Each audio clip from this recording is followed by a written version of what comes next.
Hello, and welcome to this review of the Fated for a Rogue historical romance book series by Amanda Mariel.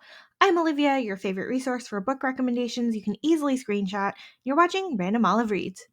First up is A Wallflower's Folly. Olivia and William were betrothed by their parents as children, but Olivia hasn't heard from William in about 15 years. She believed that he was not interested in actually marrying her, so she's happy to live as an independent spinster without a husband. William finally decides he needs a wife to assist with his younger sister's debut into society, so he comes to collect his betrothed and is surprised to find that she is completely resistant to the idea of marriage. He softens up pretty quickly and feels guilty for having ignored her all these years and attempts to make amends. Book 2 is One Fateful May Day.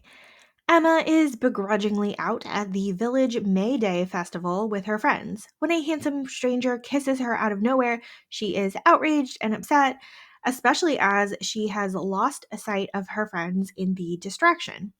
Archer is glad to have done it, as he's had a long standing admiration for Emma, but now he's spending the day with her as she searches for her friends. They end up having a lovely time together at the festival, and it quickly turns into a proposal of marriage when they're caught together without a chaperone. Fate Gave Me a Duke is book 3 of the series. Juliet is bored and lonely at a ball, so she goes to find a book in the library.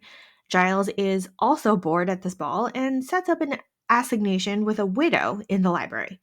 When he gets there, he finds Juliet instead and decides to kiss her. While Juliet knows that their behavior is risky, she's enjoying the attentions of a handsome man. Unfortunately, they end up getting caught and having to announce an engagement at this ball.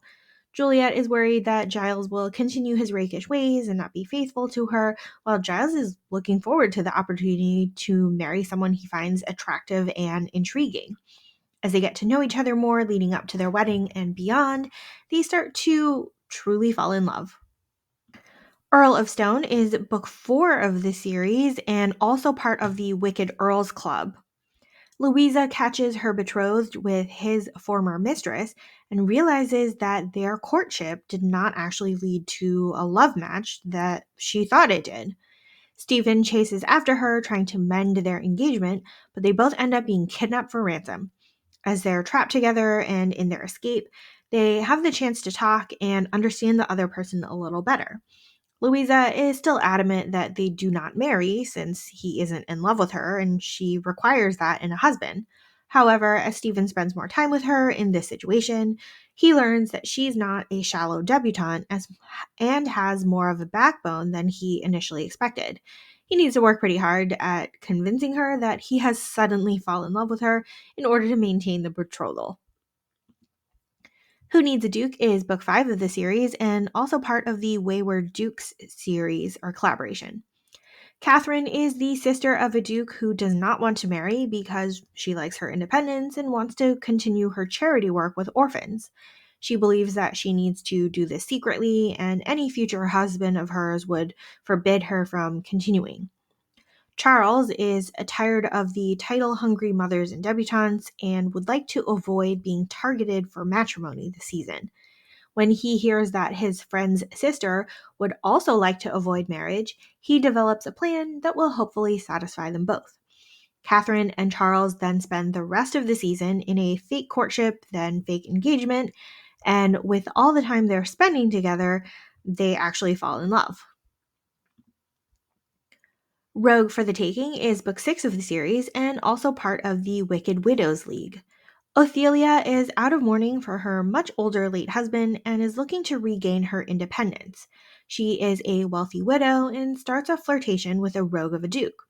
Alistair is a duke who needs to marry a wealthy woman to restore his estates, but he's hesitant to get involved with a young debutante.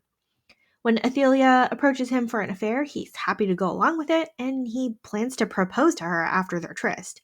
As they spend the week together at his country estate, it's clear that they've fallen in love with each other. However, Alistair is wary of love and its definition, having seen its destructive nature in his parents, and he's unwilling to admit that he loves Athelia, risking her rejection at his marriage proposal. Now, all of these books are pretty short. They're quick, low drama books to read. Many of them are part of other multi author collaborations or series, so it might not be obvious that they all tie together in the same series. The first three books are really the friend group of Olivia, Emma, and Juliet, and then we follow on with the rest of William's family, which is his younger sisters and their cousin. In terms of how enjoyable the series is, I mean, sometimes you just need a quick burst of happiness and romance, and these books are perfect for that. There's not a lot of drama, so if you're expecting like huge, sweeping, emotional stories, these are not it, but it's fun to intersperse these shorter books with longer ones. I don't know if more books are planned for this series. We do still have one more of the Duke's sisters who has not gotten married yet, so we might see more in the future. Thank you so much for watching this video. Links to all of these books are in the description box. Like and subscribe to get updates, and you can follow me on Instagram at randomolive.